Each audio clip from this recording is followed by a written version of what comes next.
The pressure isn't what hits you first, it's the silence. A crushing, infinite silence wrapped in a terrifying shade of midnight blue. You are drifting, weightless, a speck of translucent jelly suspended in a void that has no ceiling and no floor. The water is cool against your mantle, carrying the metallic taste of salt and the terrifying scent of a million things that want to eat you. There is no sand beneath your tentacles, no coral reef to tuck yourself into. There is only the open ocean, a three-dimensional desert where there is nowhere to hide.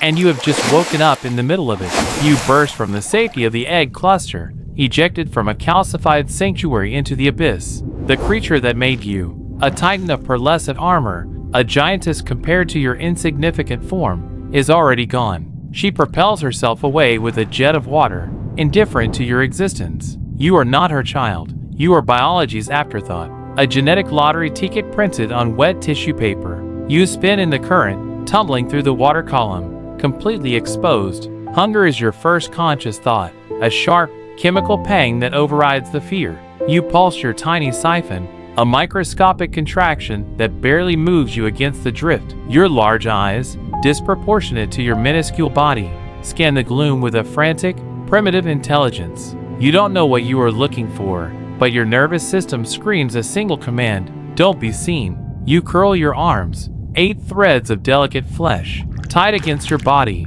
trying to make yourself smaller in a universe that is already entirely too big. You realize quickly that you are naked. Unlike the sisters you hatched beside, who will grow to weave magnificent, paper-thin fortresses to protect themselves and their young, you will never build a home. You will never grow large. You are destined to remain a dwarf, a fraction of an inch long, floating in a food chain where even the plankton looks at you with appetite. You are a biological courier, carrying a package you don't understand yet, waiting for a destination you might never reach, fragile and alone in the deep blue dark. You are now a few months old, though in the crushing vastness of the pelagic zone, time is measured only by the rhythm of hunger. You have stopped swimming against the void. Instead, you have become a thief. You have hollowed out a salp, a mindless, gelatinous barrel floating in the drift, and you are wearing it like a stolen coat. The interior is slick with mucus and throbs with the slow, rhythmic pulse of the host you are slowly consuming from the inside out. It is a wet, claustrophobic existence, breathing water that tastes of another creature's digestion, but it masks your scent. It hides your silhouette. You are a ghost haunting a piece of drifting jelly, eating the scraps caught in its filter, growing strong on stolen labor. But your body is betraying you. You are not growing uniformly. While your torso remains the size of a walnut, your third right arm is mutating. It swells, heavy and grotesque, curling inside a specialized sac beneath your eye like a tumor. It aches with a dull, persistent pressure. This is not a limb for grasping or fighting.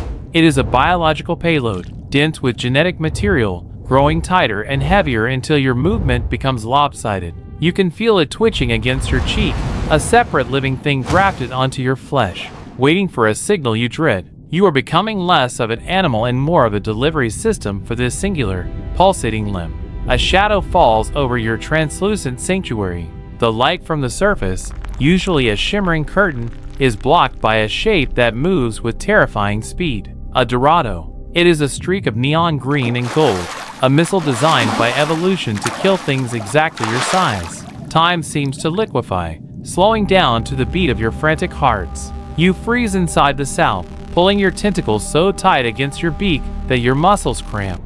The predator slashes through the water inches from your face. The shockwave hits you first, a wall of displaced water that sends your stolen house spinning violently. You watch the Dorado's eye, a cold, unblinking black disc the size of a dinner plate, rotate as it scans the debris. It is looking for movement. It is looking for fear. The hunter vanishes into the deep blue gradient as quickly as it appeared, indifferent to the speck of life it almost snuffed out. You are left spinning in the wake, nauseous and trembling. The ocean does not care that you survived. The currents do not celebrate your luck.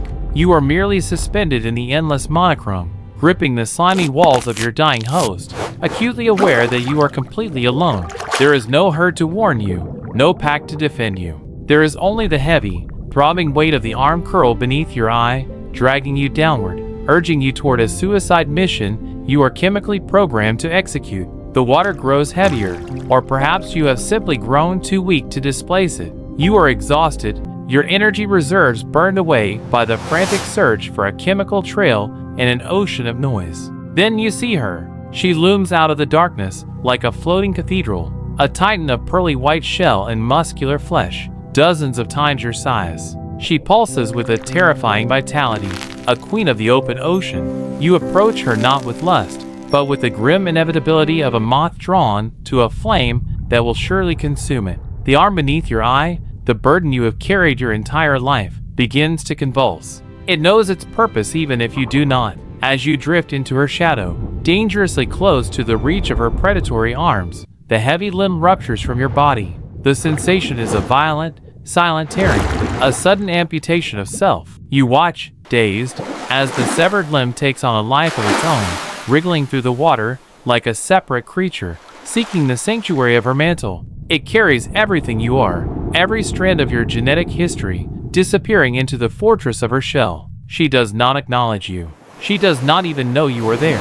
You drift backward, lighter now, but hollowed out. A profound numbness spreads from the wound where your purpose used to be. You are no longer a courier. You are a discarded casing, an empty envelope fluttering in the current. The instinct that drove you to eat, to hide, to swim, it vanishes with the limb. There is no pain, only a spreading cold that starts in your remaining tentacles and creeps toward your hearts. You stop fighting the drift. You stop filtering water for oxygen. Your body begins the slow, spiraling descent into the abyss. Above you, the female propels herself toward the surface, vibrant and alive, carrying the future you purchased with your life. You sink past the twilight zone, down into the crushing black where the pressure will finally reclaim your soft, gelatinous form. You were born a ghost, you lived as a parasite, and you die as a fragment. The ocean swallows you whole, indifferent to your sacrifice, erasing you as completely as if you had never swum at all.